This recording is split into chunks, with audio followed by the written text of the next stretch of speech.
mantras of our Lord Sri Aurobindo. Our Lord Sri Aurobindo says, by remaining psychically open to the Mother, all that is necessary for work or sadhana develops progressively. That is one of the chief secrets and the central secret of the sadhana. With love and blessing, says our Lord Sri Aurobindo.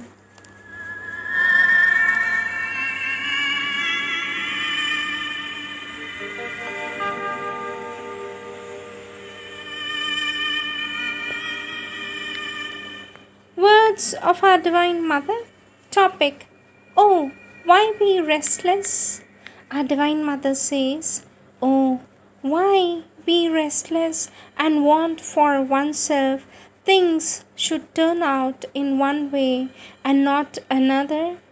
Why decide that a particular set of circumstances will be the expression of the best possibilities and then launch into a bitter struggle so that these possibilities may be realized? Why not use all one's energy solely to will in the calm of inner confidence that Thy law may triumph everywhere and always over all difficulties, all darkness, all egoism? How the horizon widens as soon as one learns to take this attitude. How all anxiety vanishes, giving place to a constant illumination, to the omnipotence of disinterestedness.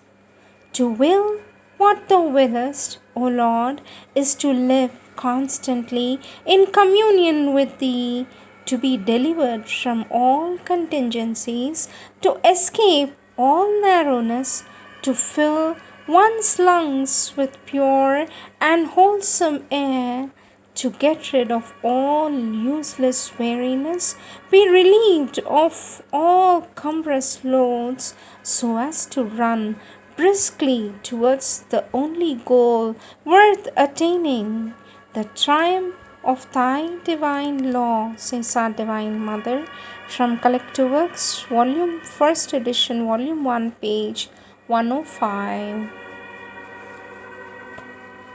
She fashions godlike marvels out of mud. In the past, she sets her dumb, immortal earth.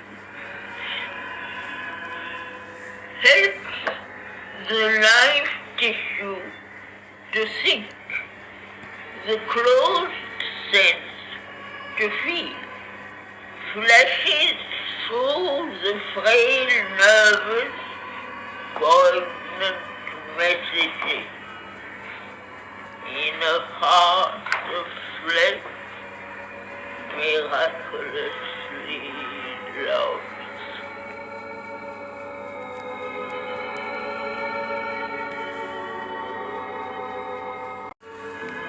Topic: Light on the path. Subtopic: Preparing the path. Our Divine Mother says, have you never had the feeling in your life that you were on the way towards something? No? One doesn't have the impression that when he is born, he begins to set his feet on a road which is going to lead him by a curve through his whole life? That's the image.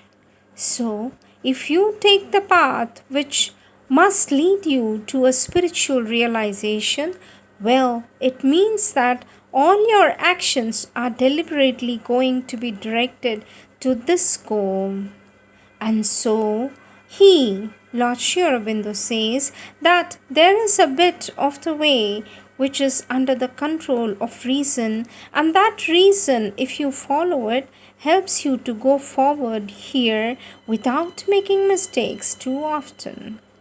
For it is quite remarkable that in life you start without knowing anything, and that at each step you take you have to learn, and that usually you come to the end of the path, without having learnt anything very much, because too often you make mistakes and you have nothing to guide.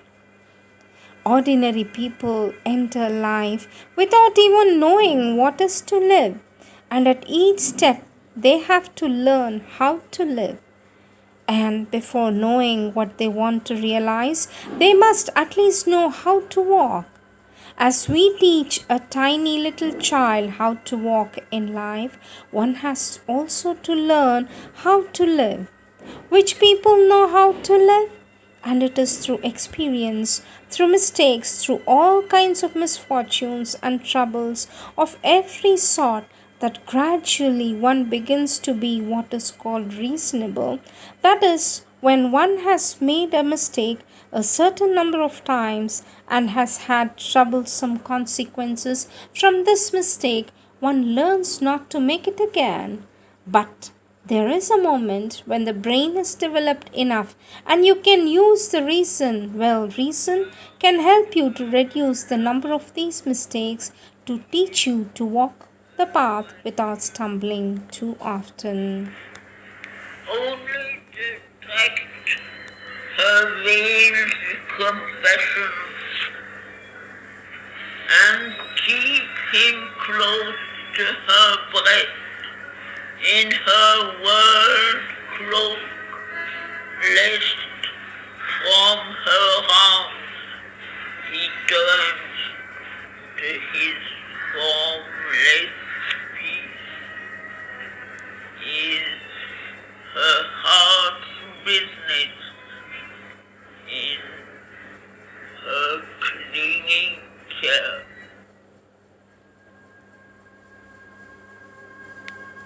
Our Lord Sri Aurobindo says, the immense majority of human beings are born, live and die without knowing why this has happened to them.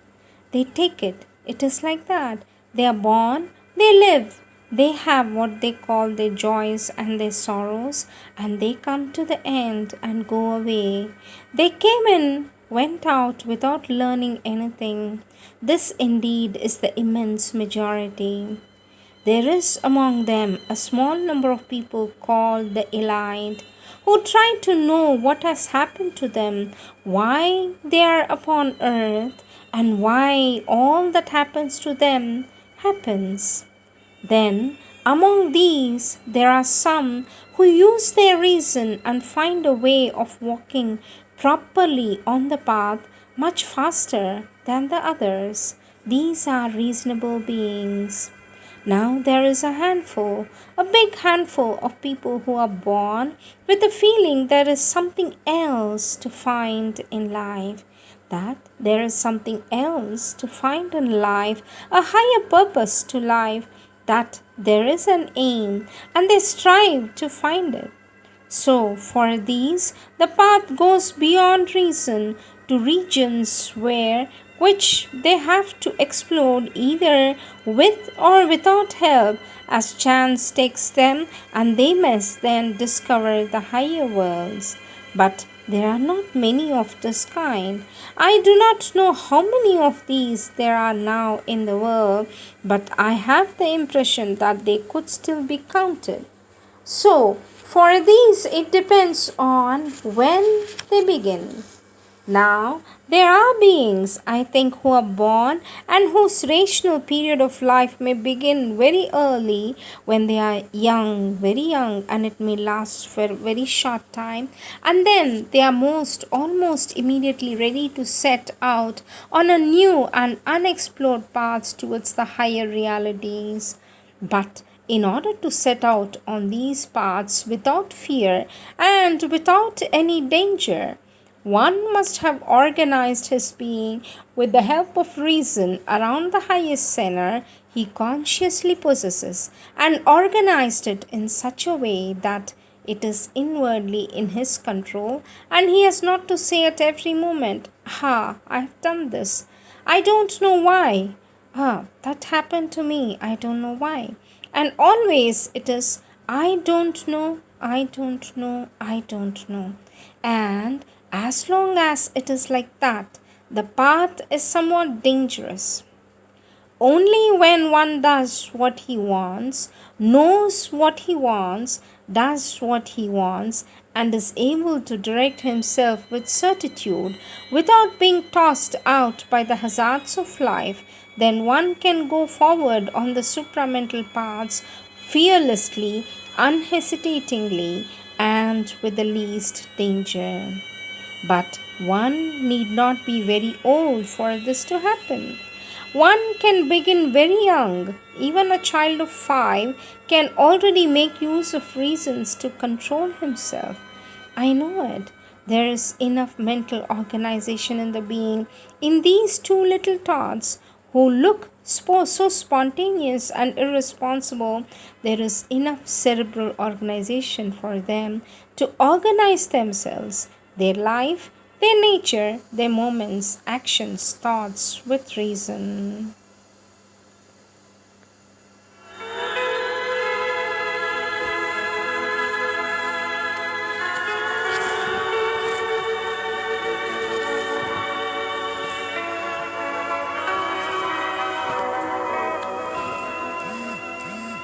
Next topic, zeal for the Lord. Our Lord Sri Aurobindo says, the development of the experience in its rapidity, its amplitude, the intensity, the power of its results depends primarily in the beginning of the path and long after that on the aspiration and personal effort of the sadhaka. The process of yoga is a turning of the human soul from the egoistic state of consciousness absorbed in the outward appearance and attractions of things to a higher state in which the transcendent and universal can pour itself into the individual mold and transform it. To their eyes visited by some high sunlight, aspiration shows the image of a crown. Our Lord Sri Aurobindo says, the first determining element of the Siddhi is therefore the intensity of the turning, the force which directs the soul inward, the power of aspiration of the heart, the force of the will, the concentration of the mind, the perseverance and determination of the applied energy are the measure of that intensity. The ideal sadhaka should be able to say in the biblical phrase, my zeal for the Lord has eaten me up. It is this zeal for the Lord, utsaha, the zeal of the whole nature for its divine results, vyakulata, the heart's eagerness for the attainment of the divine, that devours the ego and breaks up the limitations of this petty, narrow mold for the full and wide reception of that which it seeks, that which being universal exceeds and being transcendent surpasses even the largest and the highest individual self and nature. Our Lord Sri Aurobindo says, but this is only one side of the force that works for perfection. The process of integral yoga has 3 stages, not indeed sharply distinguished or separate, but in a certain measure successive. They must be first the effort towards at least an initial and enabling self-transcendence and contact with the divine. Next, the reception of that which transcends, that which we have gained communion into ourselves for the transformation of our whole conscious being. Last, the utilization of our transformed humanity as a divine center in the world. So long as the contact with the divine is not in some considerable degree established, so long as there is not some measure of sustained identity, the element of personal effort must normally predominate. But in proportion as this contact establishes, the sadhaka must become conscious that a force other than his own, a force transcending his egoistic endeavor and capacity, is at work in him, and to this power he learns progressively to submit himself and delivers up to it the charge of his yoga. In the end, his own will and force becomes one with the higher power. He merges them in the divine will and its transcendent and universal force. He finds it henceforward presiding over the necessary transformation of his mental, vital, and physical being with an impartial wisdom and provident effectivity of which the eager and interested ego is not capable. It is when this identification and this self merging are complete that the divine center in the world is ready. Purified, liberated, plastic, illumined, it can begin to serve as a means for the direct action of a supreme power in the larger yoga of humanity or superhumanity of the earth's spiritual progression or its transformation. These are the words taken from the book Living Words, which are the taken compilation from the works of our Divine Mother and our Lord Sri Aurobindo by A.S. Dalal.